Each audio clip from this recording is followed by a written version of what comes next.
but Nicola Sturgeon, you've known Alex Salmond for a very, very long time. He was a close friend. What was your reaction when you first saw the charges? Well, the developments of last week were a shock to everyone, and there's absolutely no denying that. But as you say, because charges were brought last week, these are now live criminal proceedings subject to the Contempt of Court Act. So there's not anything that it would be appropriate for me, or anybody else for that matter, to say at this time. It's important now that we allow due process to take its place. I understand that, but can I ask you, have Police Scotland spoken to you about this? Look, I will not comment on any aspect of the police investigation. That's not a matter of choice necessarily. That is the obligations I, like everybody else, are under to respect due process. You are able, I think, to tell me whether you've spoken to Police Scotland. I am not going to comment on any aspect of the police investigation. It would not be appropriate for me to do so. A political question then. Do you think this affair has any effect whatever on your campaign for another referendum in Scotland? Does it damage the SNP? No, I don't think it has an impact on the future political and constitutional direction of Scotland. The case for independence is bigger than any one man, it's bigger than any one woman. It's not about individual personalities, it's about what is best for the country now and in the longer term. It's about how we put ourselves in the best position to protect our interests and build prosperity and fairness in Scotland. And that's a case, obviously, the SNP is in the leading position in making, but it's a case that over the last few years has won many converts. And the experience of the last 2.5 years around Brexit, we faced being taken out of the EU against our will. The views of Scotland have been largely disregarded, I think has strengthened that case immeasurably. A Facebook campaign group called We Are the 45%, in reference to the proportion of people who voted in favour of Scotland leaving the Union, has been set up by those determined to keep the dream of independence alive. Well, we're joined down the line from Glasgow by one such person, the former MSP, Tommy Sheridan. Welcome back to the Daily Politics, Mr Sheridan. Good afternoon, Joe. As you know, 55% of Scots voted to stay part of the Union. Do you accept the majority result? Of course you've got to accept that. It's a democratic election. It was interfered with, unfortunately, by a lot of big businesses who tried to bully and intimidate people and tried to frighten them. Obviously, the BBC played its part. But 55% people voted no, 45% people voted yes. The last-minute intervention that should have broken all conventions and rules, but again, the BBC and others never really pointed that out, was a promise in the back of a fag packet that Scotland was going to get all these new powers. The point is, we were told it was going to happen on the 19th of September. I think it's the 24th today, and we're still to see them. Right, we're going to come on to the promise that was made by all the parties, as you put it. To come back to the businesses, and you include the BBC in terms of scaring and intimidating people. Are businesses not entitled to have an opinion and have their say?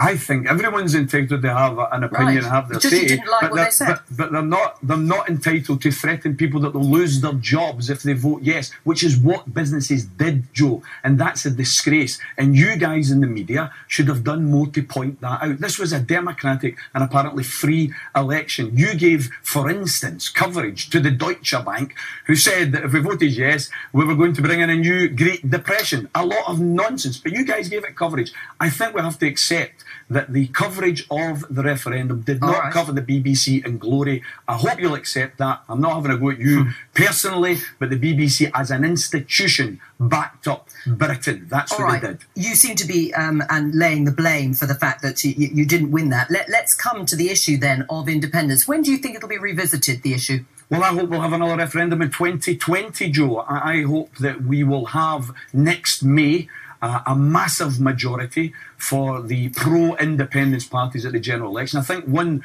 of the clear outcomes of this referendum is not only are the blue Tories finished in Scotland, but the red Tories are finished in Scotland. Labour could have celebrated and hugged with all of their Tory friends last Friday, but it was a Pyrrhic victory. They should go and look that up. They may have won this particular battle, but they have lost the war. They've lost Glasgow, they've lost Dundee, they've lost Western Barton, they've lost traditional Labour areas who will never vote Labour again. Right, well, you say they'll never vote Labour again. You're absolutely right, of course. Those areas, those Labour heartlands were lost in that independence referendum. Could you just stay with us, Tommy Sheridan? Phil Collins, do you think he's right, though, that A, there could be, and in his mind should be, another independence referendum in 2020, and that Labour has lost those heartlands like Dundee, like Glasgow, forever?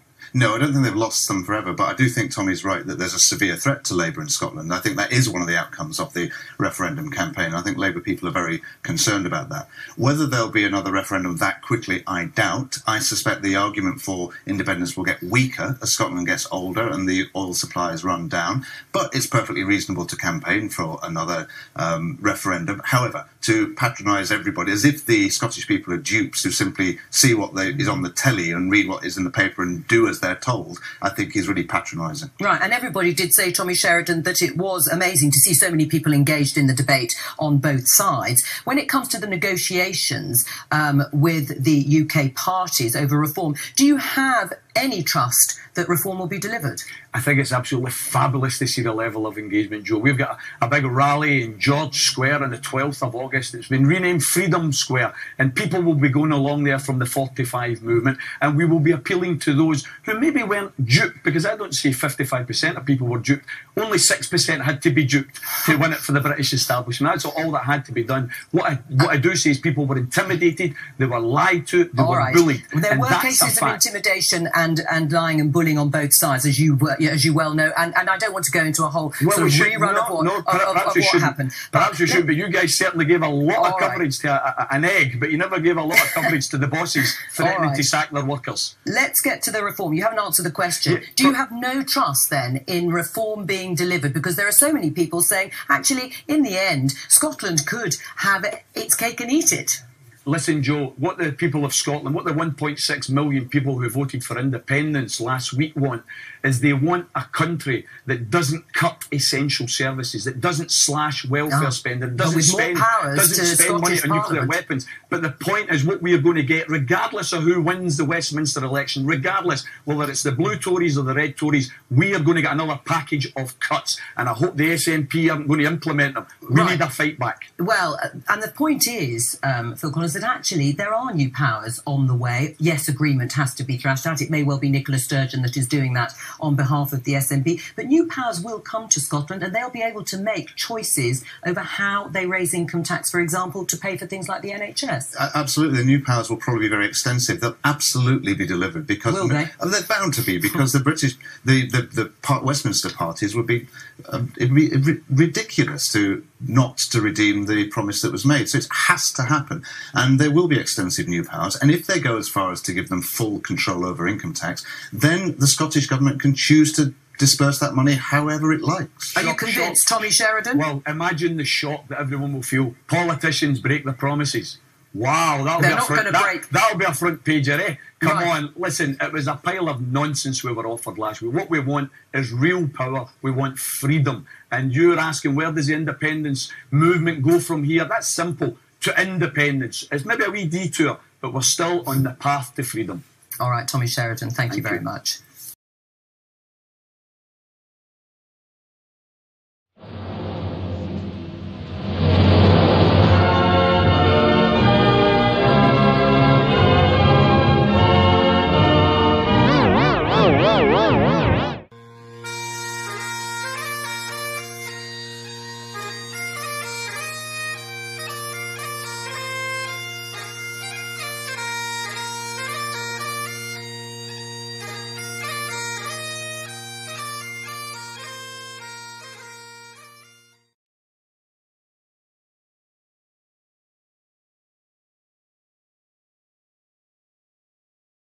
There is no agreed international boundary between England and Scotland because they're not separate countries. There's an administrative boundary which has existed for many years.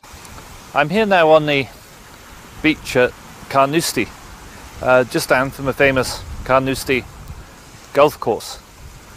We've come up north here from Dundee today, and people are surprised when you tell them that if you go straight out to sea from here due east, and don't go to south at all, just keep going east from here, you'll eventually hit English waters, because extraordinarily the English-Scottish maritime border runs north of Carnoustie almost as far as Arbroath. That amazes most people. Most people assume that it goes out due east from Berwick-upon-Tweed. And indeed it did. It did until 1999. The border was a line running due east from the mouth of the Tweed. In 99 it was changed, and while it still starts at the mouth of the Tweed, it now tends heavily in the northward direction until it finishes up around Arbroath. That change was made in 1999 in an extraordinary and secretive way. There was never any debate on it in the UK Parliament. There was a change made under the authority of the UK Parliament, but by secondary legislation. That's simply a document signed by a minister without having to go through Parliament. And it was never discussed in the Scottish Parliament at all, because it was signed into law literally the evening before the Scottish Parliament came into existence. And anybody who believes that was a coincidence is very naive indeed. The reason it was pushed through was because if, again, you go straight out to sea from here, there's 7 oil fields between here and Berwick upon Tweed, which are now in English waters, including, for example, the Argyll field, which is now English. Argyll is simply its name, it's not its location, it's in the North Sea. The reason this was done was deliberately to weaken the case for independence by moving some oil fields from Scotland into England, and to distort the revenue figures. When you see figures for GDP for Scotland and for England, remember 7 oil fields have been taken off Scotland's total and put into England's total by this change in 1999. This is something we don't have to accept. If Scotland becomes independent, we can renegotiate that boundary with England. We have to renegotiate that boundary with England and settle it back to something like the line of east to Berwick we had. If they remain obdurate in negotiations, then we have the options to go to the International Court of Justice or to the International Law of Sea Tribunal at The Hague. All of those are entirely possible, and as I say, I've actually I think participated in the negotiation of more maritime boundaries than any other living human being, and I'm absolutely confident that we would win. The main point I want to leave with you is the issue of bad faith. To do this secretly, to do this without discussion in either parliament, to do it the night before devolution came into force, is evidence of bad faith. To do it deliberately in order to discourage the prospects for Scottish independence is bad faith. And that this stealing of Scottish waters was done by Tony Blair and Donald Dewar as part of the opposition, if you like, the antidote to the devolution settlement, just goes to show that you cannot ever believe that the Labour Party has Scotland's interests at heart. We can never trust the UK government to look after Scotland's interests. The only way to stop this kind of stitch-up in future is for Scotland to become an independent state.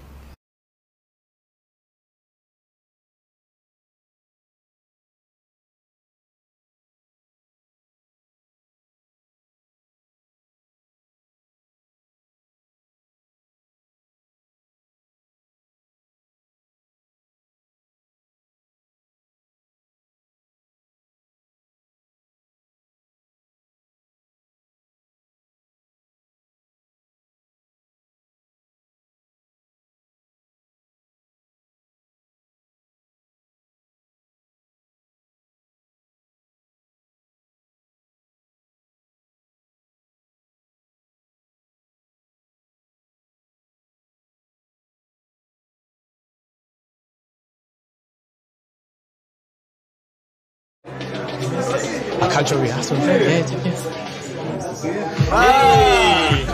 How are you? Yeah, not too bad, how are you? Good, yeah. Nice, straight through. But mind, Davey's banging on about politics again.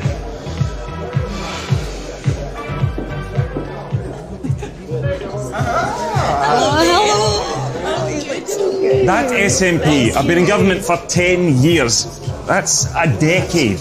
A decade. And I ask you, what have the SNP government ever done for us?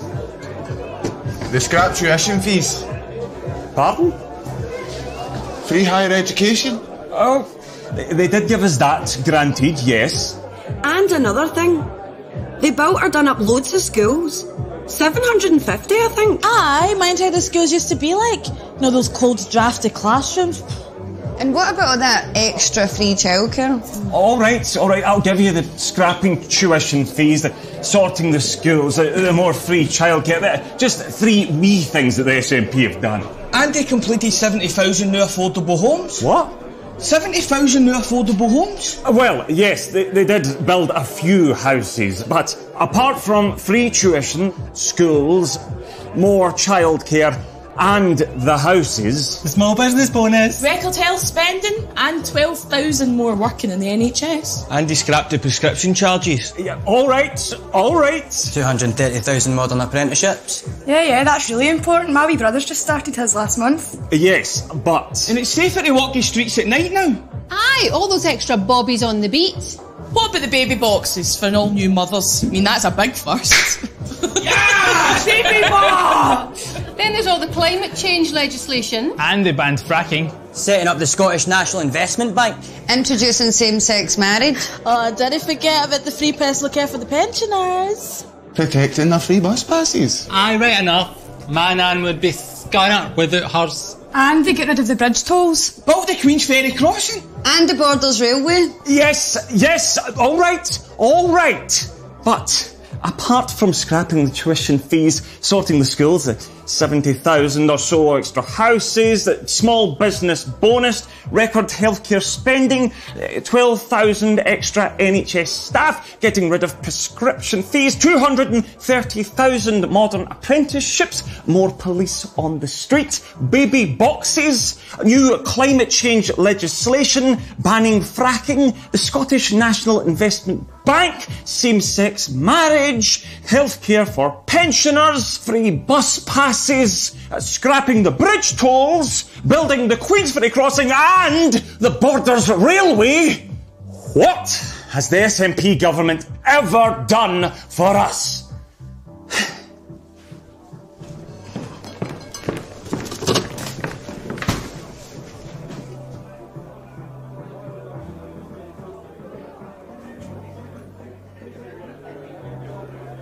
Well, let's not forget, we're using Scotland's budget to protect vital frontline services and shield the most vulnerable families from massive Westminster cuts.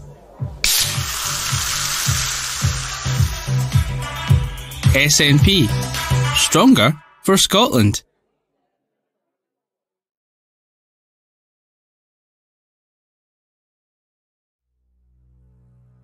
The British Empire began with the creation of overseas colonies in the 16th century and stretched right up to the latter half of the 20th century. At its peak in the early 1920s, it controlled 23% of the world's surface and 458 million people.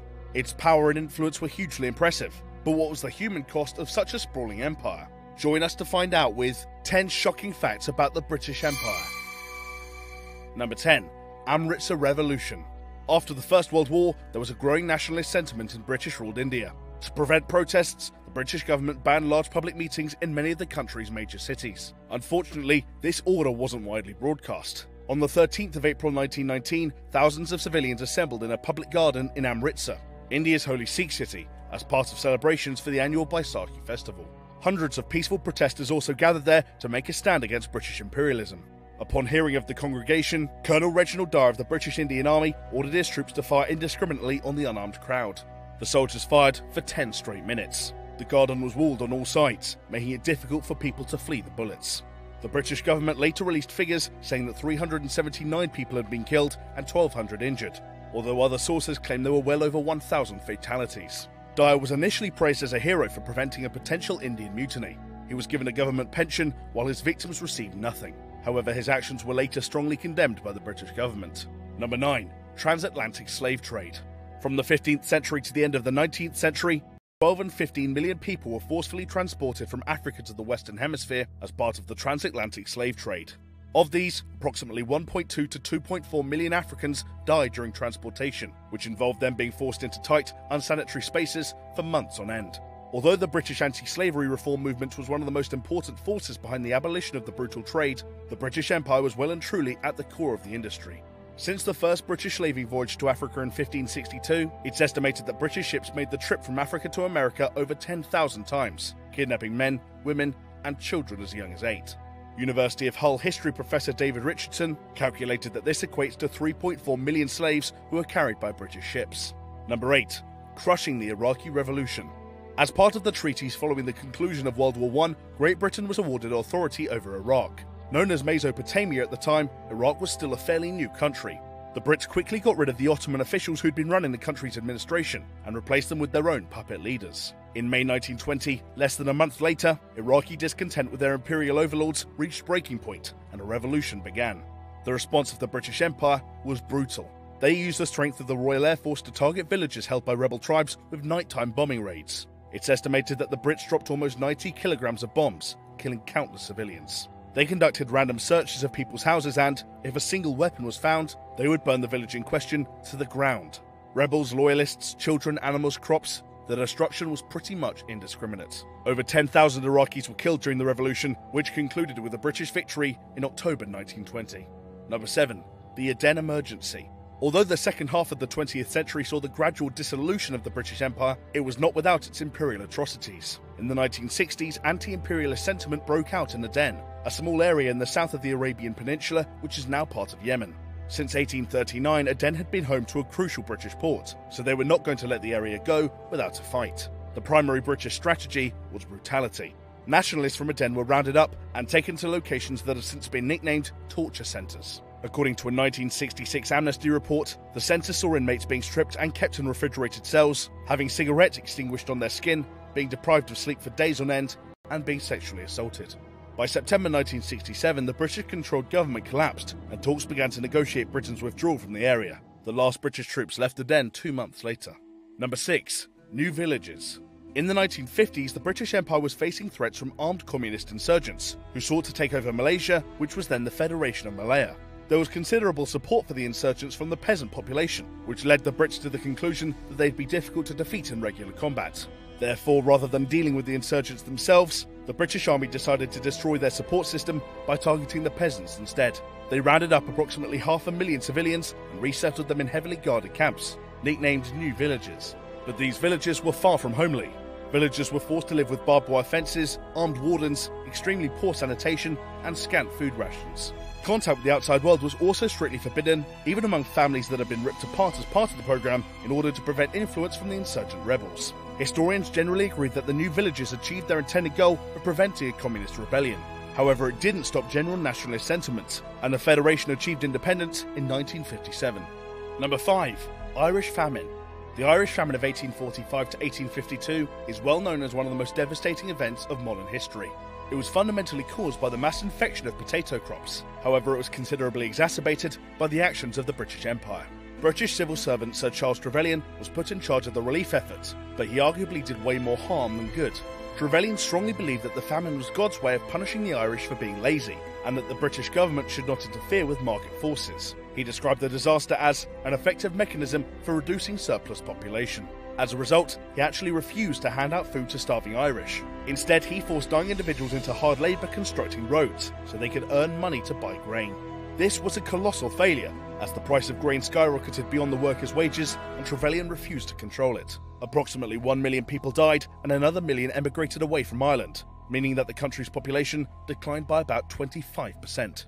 Number 4. Partitioning of India.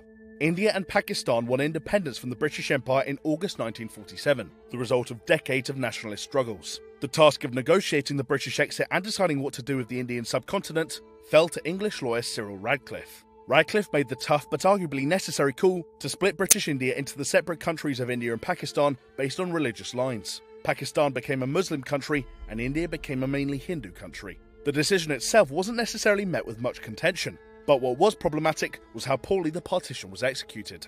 Britain rushed through the negotiations very quickly, leaving the general population without suitable warning of what was going to happen. As a result, 14.5 million people ended up displaced on the wrong side of the new border. The brand new Indian and Pakistani governments were not equipped to deal with the migration of such a vast number of people. Tensions between the two religions rose, and violence soon broke out. Estimates for how many people were killed during this violence range from 200,000 to 2 million people. Number 3.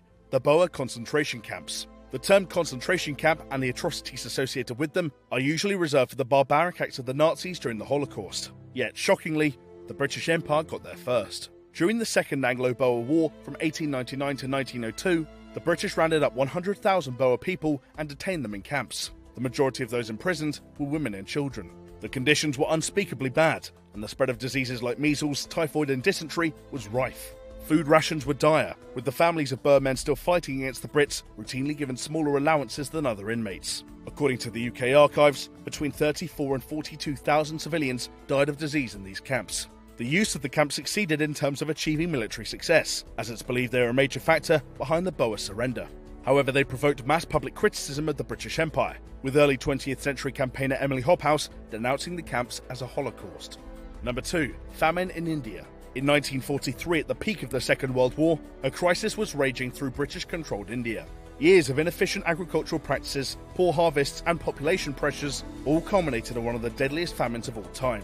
The numbers from this horrendous disaster are staggering. Somewhere between 3 and 5 million Indians are estimated to have perished. And the actions of British imperialists actively worsened the problem. When Leopold Amory, the Secretary of State for India, turned to British Prime Minister Winston Churchill for help, Churchill turned him down. The often celebrated wartime leader argued that the Indians had brought the famine on themselves by breeding like rabbits. As well as refusing to send life-saving food packages to severely affected regions, Churchill continued to allow the diversion of wheat from India to British soldiers fighting abroad. Even at the height of the famine between January and July 1943, Britain exported more than 63.5 million kilograms out of India. This would have been enough to keep nearly 400,000 people alive for a full year. Number 1. The Mau Mau Uprising.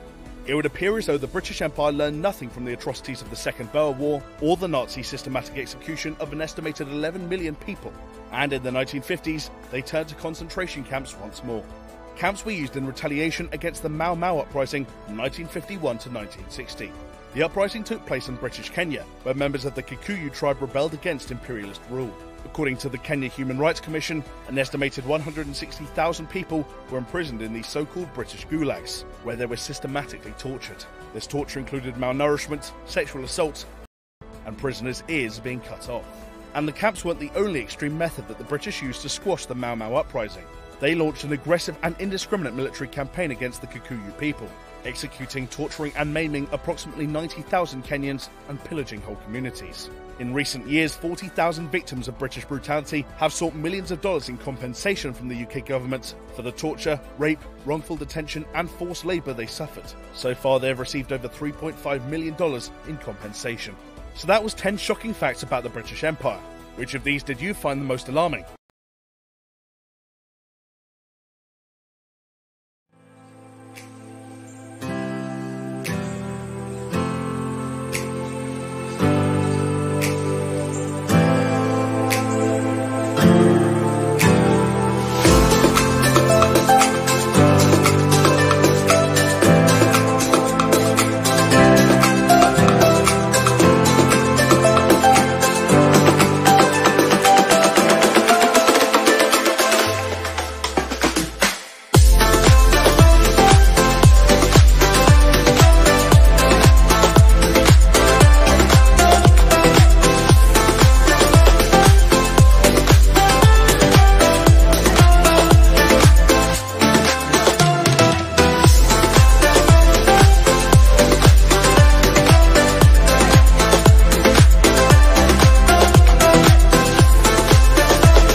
Well, I grew up in a Scotland where the decisions about our future are taken by the people who care most about Scotland, the people who live here.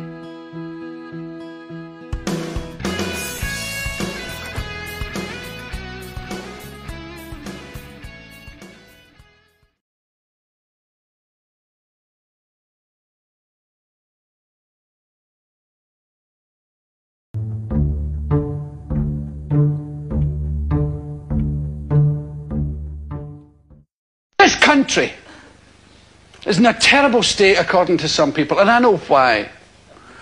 Now, you blamed it on lots of things, and all unemployment, and the value of the pound, and all sorts of other magic things. It's because the national anthem is boring. No! Don't get me wrong. I'm not arguing with the lyrics. Well, I am. But not them all. I mean, I think the Queen should be saved. I think it's a great idea. And if anybody's going to save her, God's the very chap. Who am I to rock the boat? Not I. Nice person. Show business personality. Right? It's an appalling song. And it's racist. And it's anti-Scottish. And the fourth verse is all about Marshall Wade coming up to give us a belt in the mouth. And I don't like it. And with a mighty rush, rebellious Scots to crush. Oh, do you bloody think so? I don't see any rush to Hampden to crush anybody. I rest my case. Now, you see, when you look at the Olympic Games, we go round with a flag. Da, da, da, da, we're being lapped. The games haven't started yet. These emergent nations are giving it. Right. We come from Gibraltar and we don't give a shit.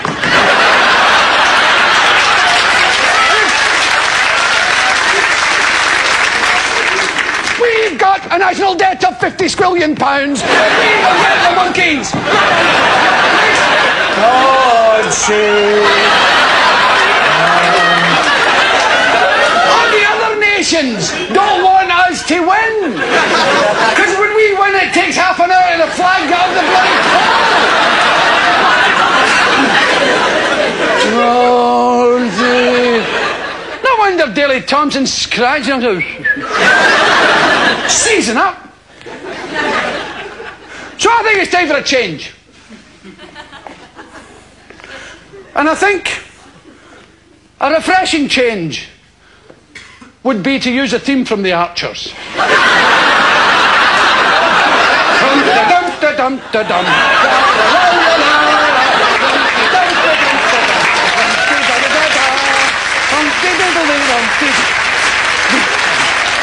Can you imagine it? Trooping of the colour. The Queen sitting in a horse like that. La la la la la la la.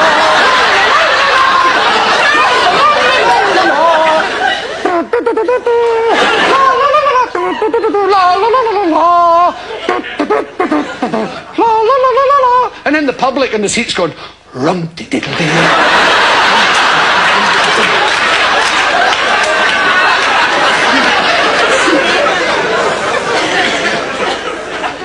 So let's give it a bash here. 1, 2, 3.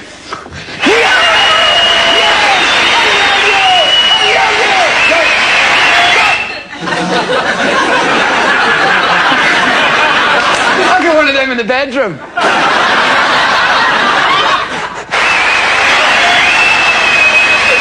Thank you. Do you want some more of the same? So. 1, 2, 3.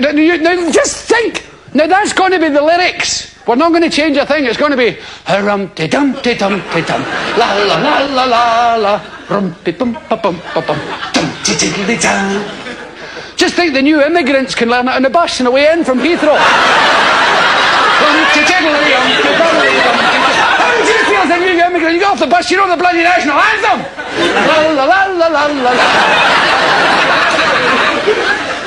So ladies and gentlemen, thank you very much for listening to my inane drivel. It's been an absolute pleasure talking to you. You've made a happy man very old.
It's true. You never saw my full potential. All the things that you could get.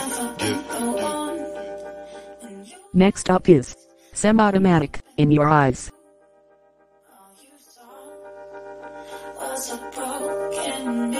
I remember I was screaming when it got violent. It's true. In this life. In your eyes.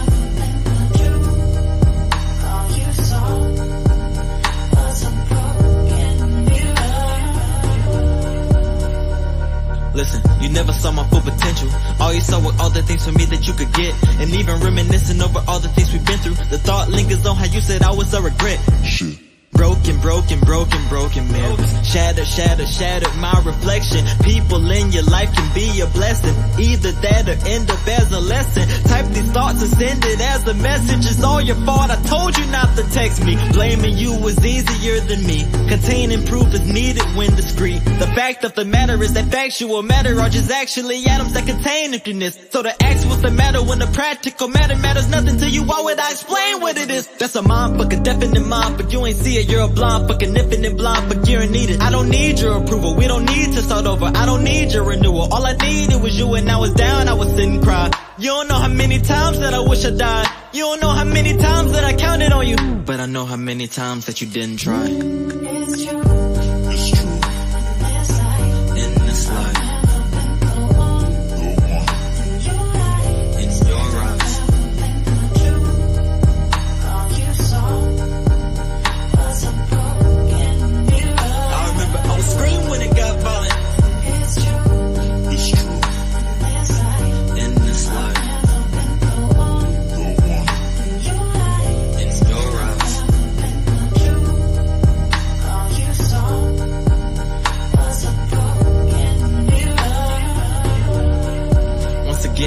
Listen, you never saw my full potential. All you saw were all the things for me that you could get. And while I'm reminiscing over all the things we've been through, the thought lingers on how you said I wouldn't be shit. Thoughts linger on how you said I wouldn't be this. You were at peace with the fact I couldn't eat, but little did you know that but little in my flow would only help me grow, so your ignorance was bliss. I heard another hiss from the snake garden. I found out my best friends were my enemies. Thinking back on all the shit I would take part in, I'm just thankful that it didn't put an end to me. I remember I was screaming when it got violent. I remember putting cheese in the top ramen. I remember how uncomfortable you made me feel. I couldn't hear myself think when it got silent. Back then, what about now, huh? While I'm up, you wishing you stayed down, huh? Envious of my life and my health and the ice and the wealth. Now you wanna come around, huh? You don't know how many times I would sit and cry. You don't know how many times that I wish I died. You don't know how many times that I counted on you, but I know how many times that you didn't try. It's true. It's true. In this life, I've never been the one. In your eyes. in your eyes. I've never been the truth. All you saw was a broken mirror. I remember I was screaming when it got violent. It's true. It's true. In this life, I've never been the one. In your eyes. in your eyes. I've never been the truth. All you saw was a broken mirror.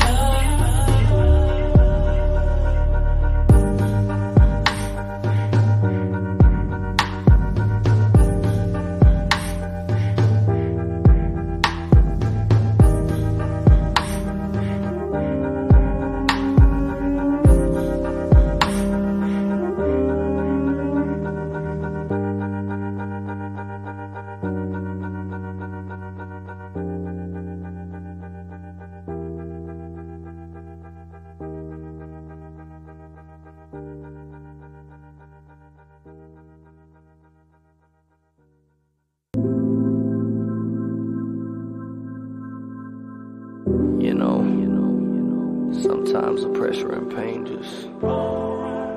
Next up is Chana Beats, Mike Tired Hard Feet Mix. All she ever wanted was for you to love her right. Cause she don't even know what love feels like. She don't.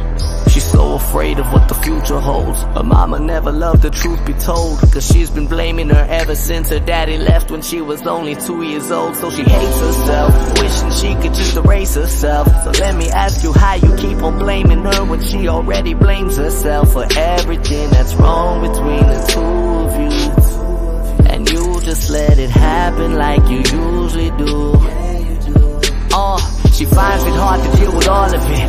Ask her why she's so unfortunate, trying to find herself because she's lost again. If you need help, I'll send Nika all in this girl. Glass of wine and a cigarette. She drinks and smokes to relieve the stress. She barely feels to even feel depressed, and you can see that pain in her silhouette, yeah.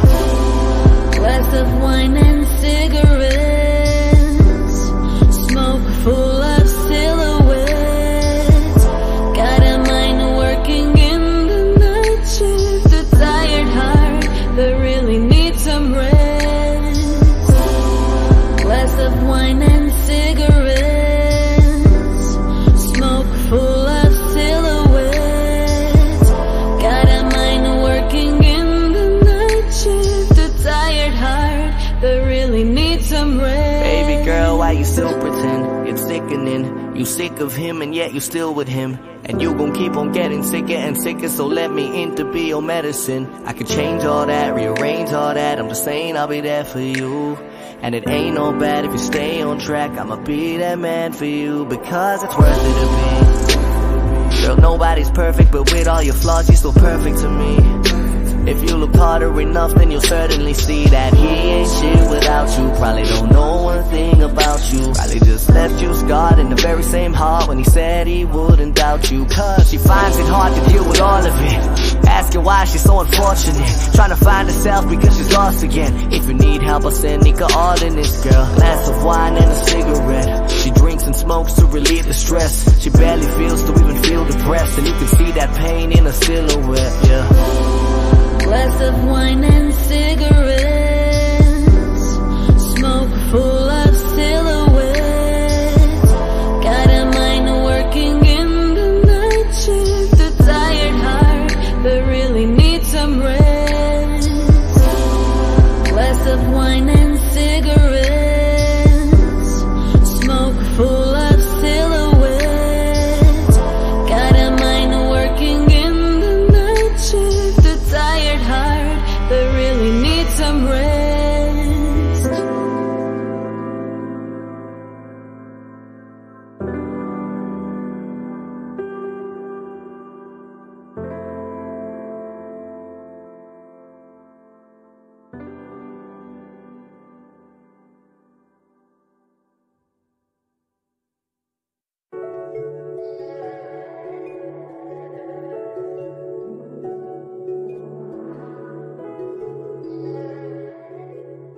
Playing now.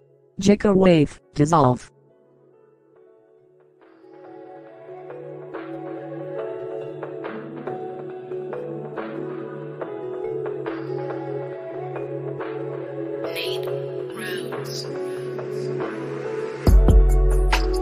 I feel I'm dissolving, and I don't even know why.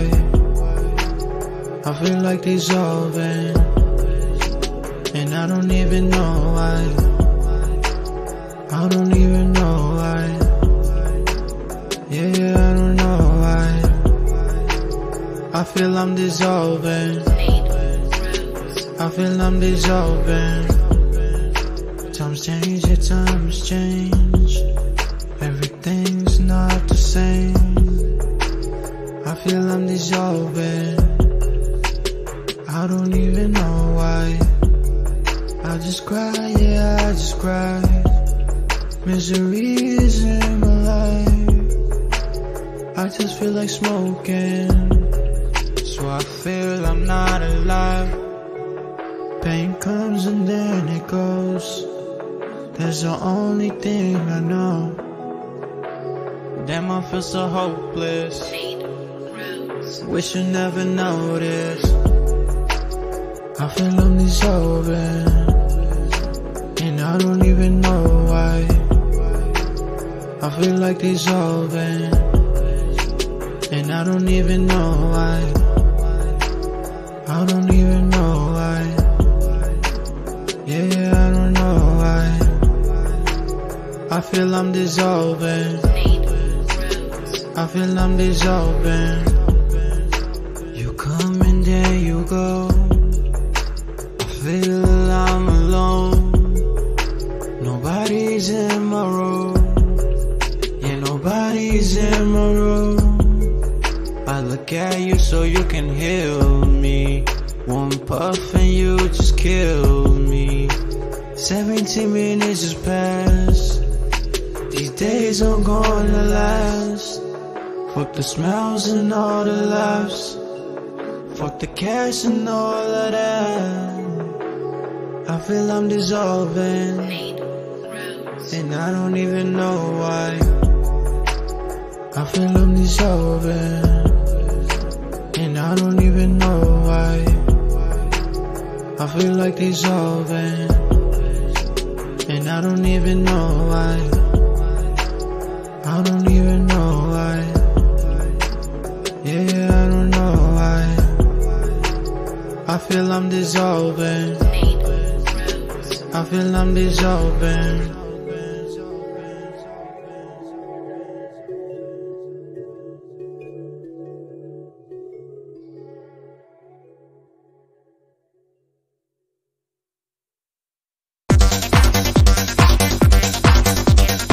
The coolest radio station in the world, Radio Ice, from Independent TV and Radio Scotland.